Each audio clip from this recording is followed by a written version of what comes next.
Hello guys, good morning, welcome back to my new blog. তো আজকে সকাল সকাল এখন প্রায় এখানে 7:30 মতো বাজে। তো রেডি হয়ে বেরিয়ে পড়েছি। তো আজকে আমার বাড়িতে এসেছে নতুন গেস্ট। তো সবাই চেনো ম্যামকে। তো আজকে আমরা যাচ্ছি হাইল্যান্ডসে। এটা একটা অলমোস্ট 12 আওয়ার্সের ট্রিপ। তো কন্টিনিউ করতে থাকো। আই হোপ ব্লগটা দেখতে তোমাদের খুব খুব ভালো লাগবে। হাইল্যান্ডসের এই ট্রিপটা আগে থেকেই বুক করতে হয়। মাথা পিছু খরচ পড়েছিল 50 পাউন্ড মতো। স্কটল্যান্ডের হাইল্যান্ডস যেন একদম হ্যারি পটারের জাদুর পৃথিবী। পাহাড়, কুয়াশা আর অসাধারণ প্রকৃতি সবকিছুই যেন সিনেমার মতো লাগে। তো আমি পুরোটাই তোমাদের সাথে শেয়ার করব। আমি এখানে উবার ধরে আমরা ফার্স্টে চলে এসেছিলাম বাস স্ট্যান্ডে। একটা আমাদের লোকেশন বলে দিয়েছিল বার্নস মনুমেন্ট, ওখান থেকে এই বাসগুলো ছাড়া হবে। তো আমরা সেখানে চলে এসেছিলাম 7:45-এর মধ্যে ওখানে পৌঁছে গিয়েছিলাম, কারণ 8টা নাগাদ বাসটা ছাড়বে।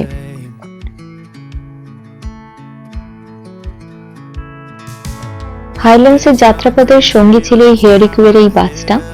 এখানে সমস্ত আমরা সবাই লাইন মেনটেন করে একে একে সব বাসে উঠে পড়লাম।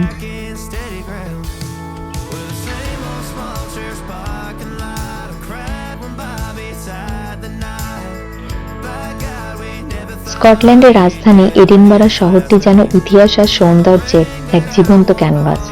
পাথরে বাঁধানো পুরনো রাস্তা, শতাব্দী প্রাচীন দুর্গ এবং আধুনিক জীবনের মেলবন্ধন এই শহরকে করেছে অনন্য ও মোহনীয়। চারপাশে পুরনো ভবন, ছোট ছোট ক্যাফে, রাস্তার শিল্পীদের সুর আর স্কটিশ সংস্কৃতির আবহ মনকে মুগ্ধ করে দেয়। বিশেষ করে শহরের পাশে থাকা পাহাড়, সবুজ পার্ক এবং শান্ত পরিবেশ ব্যস্ত জীবনের মাঝেও এনে দেয় প্রশান্তি। স্কটল্যান্ডের হাইল্যান্ডস ভ্রমণের পথে সবচেয়ে বিখ্যাত 30 মিটার উঁচু এই ঘোড়ার ভাস্কর্যটি দেখা যায়, সেটি হলো দ্য কেলপেস। 1 ঘন্টা পরেই বাস আমাদের ফার্স্ট হলটা দিয়ে দিল। তো উনি আমাদের বলেছিলেন মোর ব্রেডে যেতে। তো মোর ব্রেডটা এই একটু পরেই পড়বে। তার বাঁ হাতেই এই হেলিক্যান কু, যদি আমি নামটা ভুল করে থাকি, এই ক্যাফেটা পড়েছিল। তো এই ক্যাফেটায় সত্যি দিলাম ভালো আইটেম নেই। এখানে যত ভ্যারাইটিস ব্রেড থেকে শুরু করে পাই, প্রচুর কিছু আইটেম ছিল। ওখান থেকে আমরা হালকা একটু ব্রেকফাস্ট করে নিয়ে তারপর আমরা স্ট্রেট চলে গেলাম বাসে।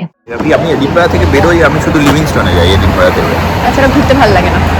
না, আই ডোন্ট লাইক ঘুরতে ভালো লাগে না। ব্রেকফাস্টের পর সবাই আবার বাসে উঠে পড়লাম। বাস আবার ছেড়ে দিল। 10 মিনিটের মধ্যেই আমরা এই স্থানটায় পৌঁছে গেলাম।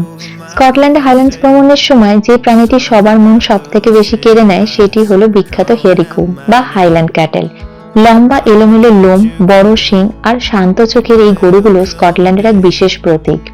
স্থানীয় মানুষ একে ভালোবেসে হেরিকু বলে ডাকে। That is their child. Oh, This is the mother. oh This is my the father, God. and that is the child.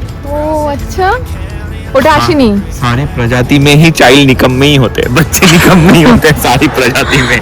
देखो माँ बाप कितने कम्युनिकेटिव हैं, कितने দে আর অ্যাক্টিভ। হানি, হ্যামিশ আর ওদের বাচ্চা ডাফকে টাটা করে দিয়ে আবার বাসে উঠে পড়লাম। এরপর দেখি বাস কোথায় যায়। কিন্তু এই প্রাণীটি এত কিউট ছিল, আমরা এর আগে স্টপেজে দেখলাম এই হেরিকুয়ের সফট টয়েস বিক্রি হচ্ছিল। তো ফার্স্ট বুঝতে পারিনি, তো তারপরে দেখলাম মানে হেরিকু এখানে খুব ফেমাস, সেই ওয়াইজ এই বাসটারও নাম হেরিকু। ফাইনালি হানি ও হ্যামিশকে বাই বাই করে দিয়ে আমাদের যাত্রা আবার শুরু হলো। স্কটল্যান্ডের প্রকৃতি যেন পৃথিবীর বুকে আঁকা এক শান্ত ও স্বপ্নময় ছবি। এখানে পাহাড়, হ্রদ আর সবুজ উপত্যকার সৌন্দর্য এতটাই অপূর্ব যে ভাষায় পুরোপুরি প্রকাশ করা কঠিন। স্কটল্যান্ডের হ্রদগুলোকে বলা হয় লক। লক নেসের মতো বিখ্যাত লকের পাশে দাঁড়ালে মনে হয় যেন প্রকৃতি নিজের হাতে এক নিখুঁত শিল্পকর্ম তৈরি করেছে। হাইল্যান্ডসের পাহাড়গুলো অসাধারণ সুন্দর।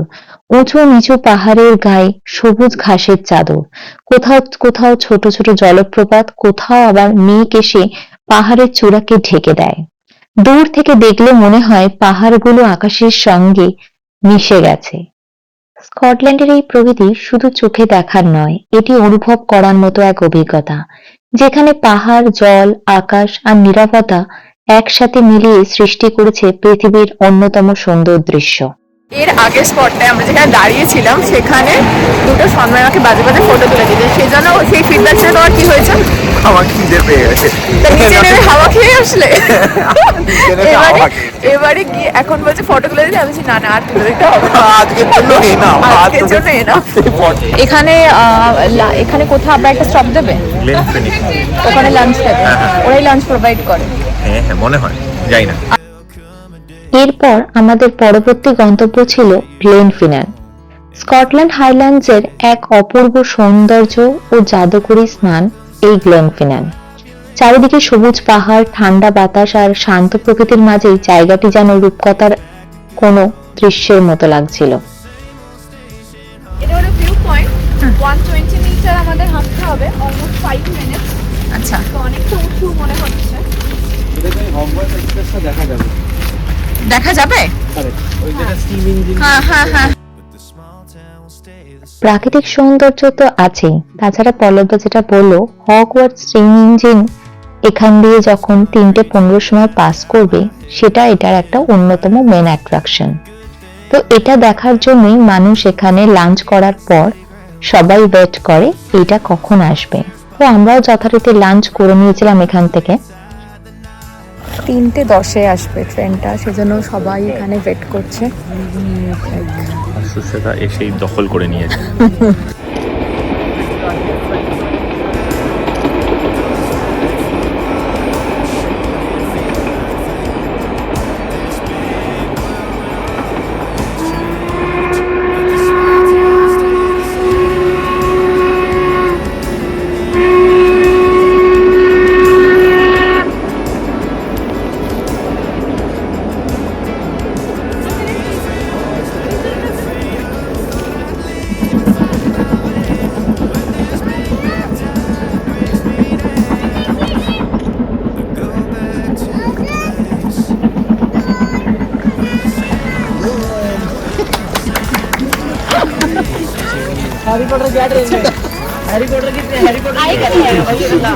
তো ফাইনালি 3:15 নাগাদ এই ট্রেনটা আসে। তো আমরা ফাইনালি দেখতে পেয়েছি। তো বৃষ্টিও পড়েনি, তখন প্রথম যখন এসেছিলাম তখন একটু টিপটিপ করে বৃষ্টি হয়েছিল, তারপরে ব্রেকফাস্ট লাঞ্চ করে নেওয়ার পর আর বৃষ্টিও পড়েনি, পুরো একদম ভালো মতো দেখতে পেয়েছি।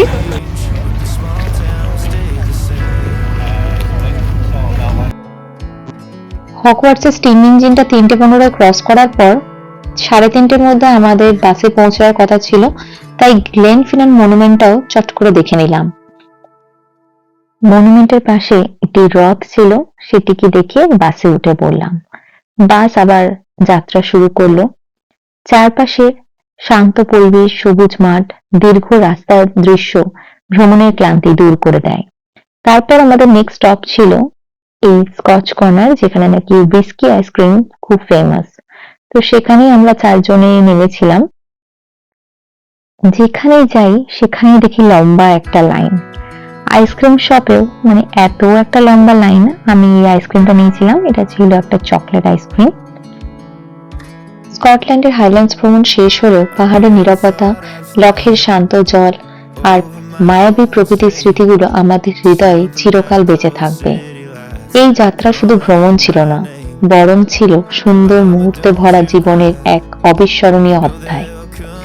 তাহলে আমি ব্লগটা আজকে এখানেই শেষ করলাম।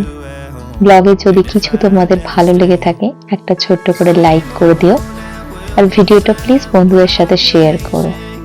দেখা হবে অন্য কোনো ব্লগে।